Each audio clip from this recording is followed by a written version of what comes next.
ሀገር ውስጥ በብዛት ቶሎ የማስተዋል እያዩ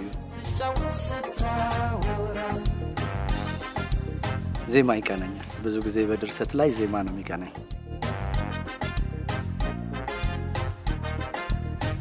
ዝምታ የቴዎድሮስ ታደሰ ነው።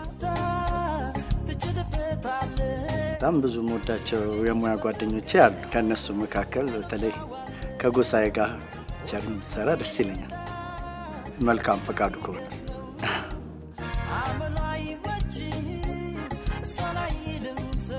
አዲስ አልበም እየሰራው ነው አሁን።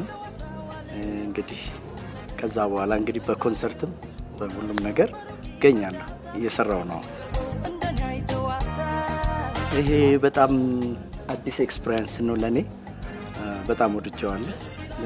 ከተለያዩ አርቲስቶች ጋር ስትሰሩም ተከታትያለሁ። ይህን አጋጣሚ በማግኘቴ በጣም ደስ ብሎኛል።